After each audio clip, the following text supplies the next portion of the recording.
The Psychology of Money, a great book by author Morgan Housel, and I consider it as one of the best books I've ever read. So today we are going to see the summary of this book using an interactive mind map. Okay, so first of all, we are going to discuss the central idea of this book, then what are the key lessons from the book, then what are the common mistakes and pitfalls which have been suggested in this book, and what are the practical tools and techniques which have been told in this book, what are the key takeaways of this book, and ultimately what is the ultimate message of this book. So first of all, let's dive deep into the central idea. What is the central idea of this book? The central idea of this book is that financial success is more about behavior than knowledge. So when it comes to financial success, what is more important is your behavior with money, not your knowledge about money. That is what being talked about. How do you think? How you think about money has a greater impact than what you know about it. Okay. Then what are the key lessons from the book? So there are around 10 key lessons which we can learn from this book. The first one is the role of luck and risk. So success is often influenced by luck and circumstances. Then secondly, avoid judging others' financial decisions without understanding their unique context. So the book wants to say is that everybody on the planet is different in some way, is unique in some way, and their context is unique, their environment in which they've grown up was unique, their circumstances, situations, their all those things are very unique. Everybody is different. Okay, so you should not judge others financial decisions without understanding their context. Then focus on processes and outcomes over outcomes. That is, we should not be focusing over the outcomes that I need to or like I want to build this much amount of wealth. Rather, I should focus, or we should focus on what? We should focus on the process and enjoy the process rather than celebrating the outcomes. We should definitely celebrate outcomes, but you should focus more on the processes. Then the importance of time. Then why time is important? See, first of all, the compounding is most powerful in building wealth. The compounding, okay, and we all know that what is compounding. When we get, or when we get interest over the accumulated interest also, that is called compounding, and that is very powerful force. Rather, Albert Einstein, one of the great scientists of the 20th century, even told that eighth wonder is compounding. Okay, power of compounding. Then patience and consistency matter more than chasing quick returns. You should not be chasing quick returns, rather you should be patient and consistent, and you should start investing early to maximize compounding, because more and more time you give it, give to your corpus or your portfolio, it will grow more and more and it will get compounded heavily. Okay, then third is save money for flexibility. Wealth is what you don't see, and this point I like very much, that there is a difference between being rich and being wealthy. Being rich means you have many things to show off, like for example cars, you have a big dream house, you have glittery fancy branded clothes, all these kind of things. But what is wealth? What is being wealthy? Being wealthy means you are free and you are living on your own terms using your finances. Okay, wealth is what you don't see, that are your savings, that are your investments, that is your bank balance, your portfolio. This is considered as wealth by the author Morgan Housel. Then savings provide freedom and reduce stress. What does savings do? What does a great wealth do? It provides you freedom and reduces your stress of worrying about the next day. Every day, every night you are thinking about next day, how will I feed my family or feed myself. This stress can be reduced, and you can divert your mind to other creative things also which can be done in life. Okay, so don't focus solely on spending, prioritize saving for your future. then living below your means, then avoid lifestyle inflation. It is a very good concept which has been discussed in, which has been discussed about in this book, is that is lifestyle inflation. What is lifestyle inflation? See, when your income grows, your lifestyle also tends to become high, okay, and due to that, your like expenditure also grows. That is lifestyle inflation. The author is trying to say that you should avoid that, rather you should save more, okay. Then true wealth is the ability to live life on your own terms. This is true wealth, that you are living your life on your own terms. Whatever you are, whatever you want to do in your old age, or like your after 40s, and you are able to do that, that is what, that is freedom. Then frugality is not deprivation but a means to long term freedom. Frugality, some people consider that frugality is a kind of deprivation, depriving yourself, but it is not, rather it is means to long term freedom, okay. And then the power of tail events. So a small percentage of events drive the majority of outcomes. It is similar concept like in the in the business arena. It is also said that 80% or like or 20%, sorry, 20% of your products generate 80% of your revenue in your business. Similarly, a small percentage of events actually drive the majority of outcomes. And example, big investment wins, okay. Then focus on being consistently good, not perfect. You should not be trying to be perfect at everything, rather you need to be consistently good. That's enough for generating long term wealth, and freeing yourself from all those financial burden. Then prepare for the unexpected by diversifying and managing risk. You should prepare yourself, because life is unpredictable. Anything unexpected can happen anytime. So for that you should prepare, you should manage your risk. What are the two ways? Personally, I consider that the two most effective ways, and have also been told by many actually wise, financially wise people, that first one is the insurance, and two insurances are must for a person, especially if he or she is working in the private sector. That is, the first one is term life insurance, and the second one is, that is, health insurance. And third, and sorry, third not third rather I would call it the second thing, which is required, or which is very much important for managing your risk, is emergency fund. You should be having like 6 to 10 months savings, 6 to 12 months of savings in your bank account, in some liquid fund or like FD, okay.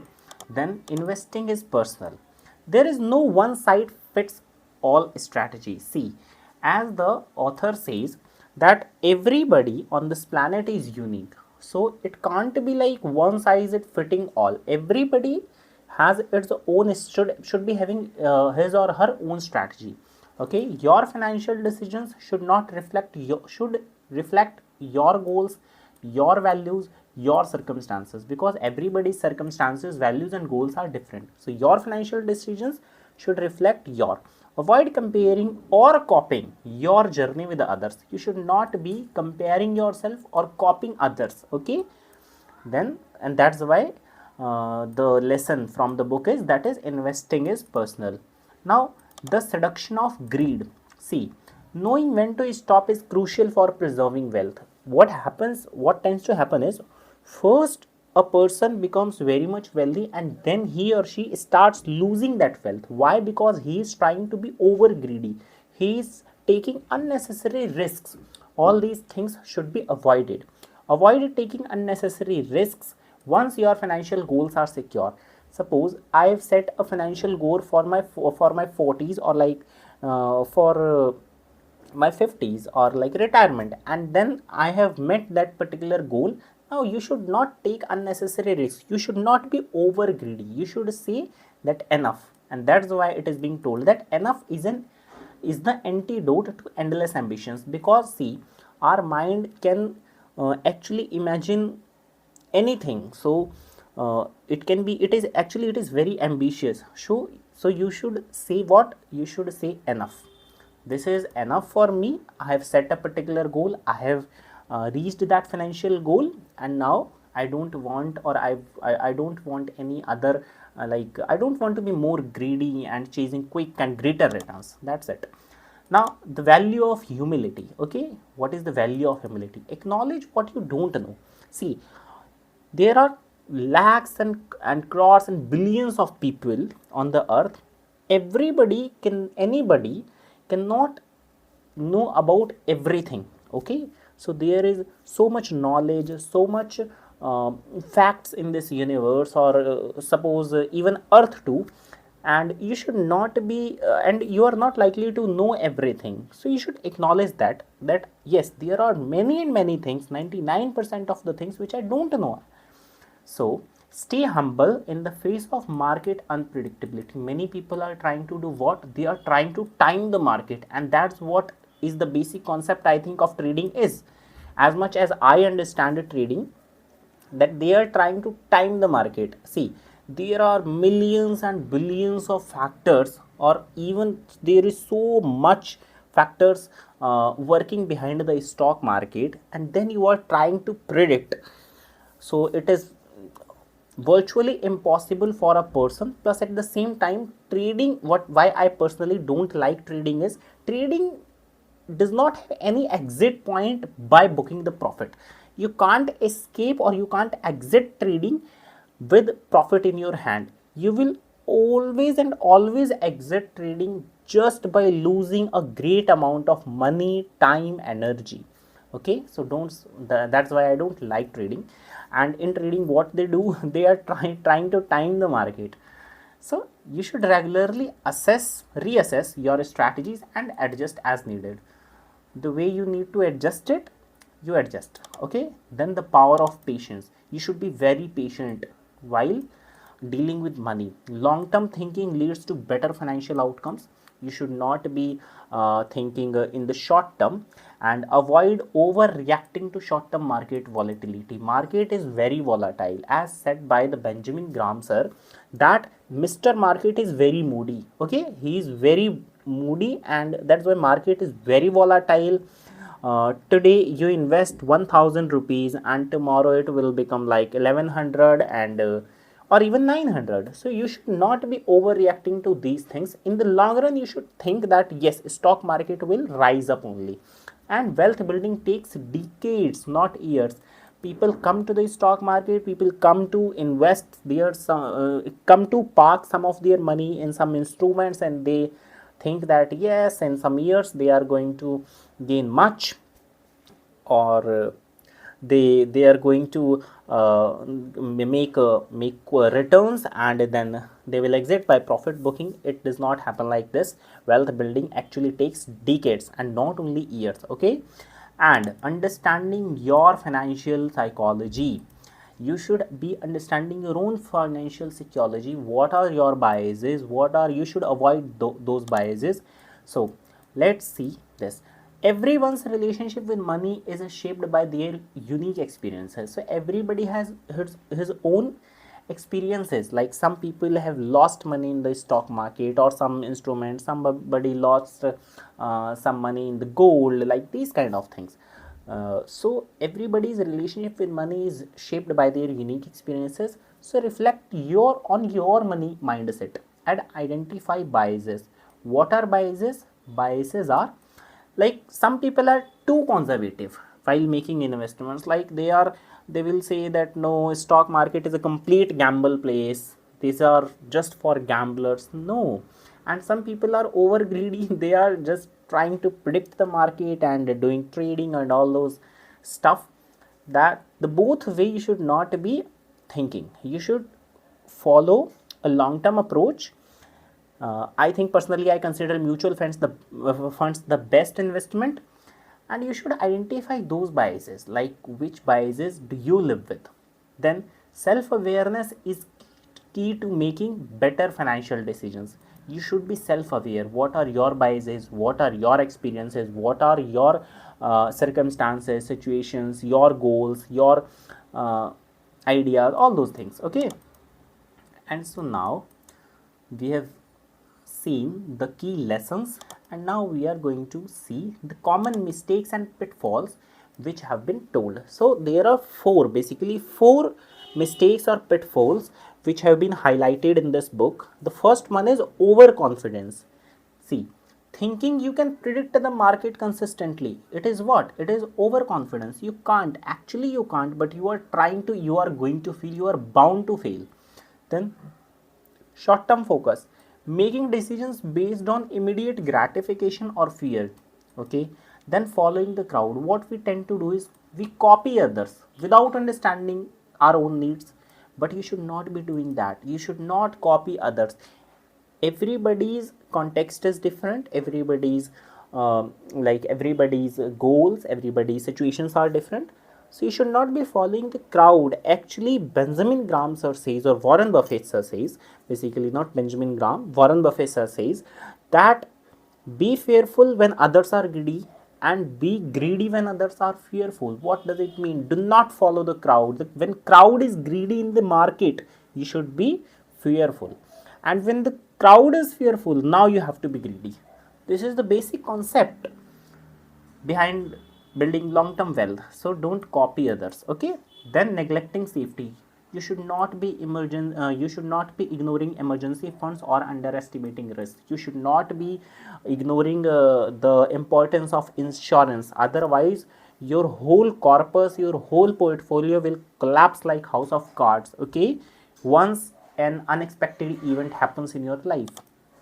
Then what are the practical tools and techniques which have been suggested in this book? See, the first one is save more than you think. You may think, like for example, I earn 25,000 in a month and I can for example save like 5,000 rupees. So here Morgan Housel says that save more. So you should at least you should make extra efforts in saving. For example, if you can save, you think that you can save 5,000, try to save 6,000. Okay, aim to save even when your income is modest. Then invest in long term, invest for the long term. Focus on broad low cost index funds. You should not be worried for the which mutual funds. No, if you are, especially if you are aged, then you should invest in low cost index funds. What are index funds? Index funds are those funds, those mutual funds which actually just mimic the indexes. For example, Sensex, for example, Nifty, they just mimic them. So they also have very low expense ratio. Okay, because they do not to be actively managed by a particular financial expert or financial team of financial experts. It need not to be managed. Okay, because they don't have to do such research, such huge research, huge analysis, such messy things. They don't have to do this to generate greater returns. No, so that's why these are low cost and these are broad. Okay, you buy a portfolio of basket and it give balanced returns. Okay, and then diversify, spread risks across different asset classes. So personally for this I consider mutual funds the best option, especially if it is a flexi cap, because they they invest in gold, they invest in, there are multiple kinds of mutual funds, gold mutual funds, debt mutual funds, then they also invest in treasury bills, they also invest in government securities, bonds, they also invest in equities. So you should diversify that. Okay, you should also diversify your portfolio. If possible, you should also invest in like US market, some amount like 20% in US market, or like 10 to 15% in SGBs, all these things. So that's why that's how you should diversify. Then embrace simplicity. Embrace simplicity means avoid over complicating your investment strategy, avoid trying avoid keeping too many mutual funds in your basket. Like 3 to 4 mutual funds is enough. Okay, so you should embrace simplicity. It should not be very glittery, very fancy. The moment finance, especially anything in finance which is looking adventurous, glittery, fancy, shiny, I personally consider it as a pitfall. Maximum chances it is going to be pitfall. Okay, but as long as the finance is boring, it will generate good amount of wealth. Okay, long term wealth. So finance should be boring, I think, I personally think.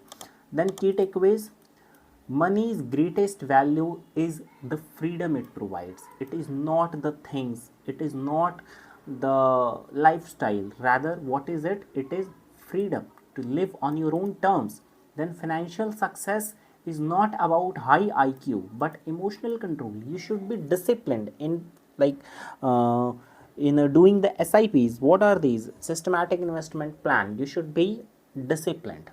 That is required. Not high IQ is required, not much knowledge is required, not much facts are required. No, these things are not required for financial success. For financial success, simple emotional control, simple discipline is required. That's enough. The best financial decisions are often boring and disciplined. See, here is the point which I have already told, that the best financial decisions are boring and disciplined. Boring means you don't need to navigate or need to touch those financial investments again and again. No, just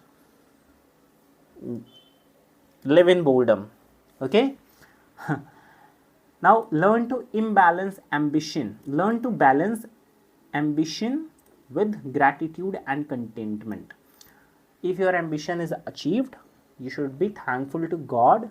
You should be feeling or you should be having a sense of gratitude, a sense of contentment, and that's it. Do not try to make over returns or trying to make to take unnecessary risks. And finally, what is the ultimate message of this book? Wealth is a tool to live a better, freer life. Same point. And then how you behave with money is more important than how much you know. You do not need to know much. Rather, you need to behave with money properly. That's it. And financial success is deeply personal. Make it work for you. It is very personal. Identify your biases. Identify your be self-aware, and think about your circumstances, your situations, the environment in which you have been grown up. You have grown up, so you should be very self-aware for good financial decisions. Okay, so this was the book summary of book The Psychology of Money. I personally consider it as one of the best books, really. And okay, thank you so much.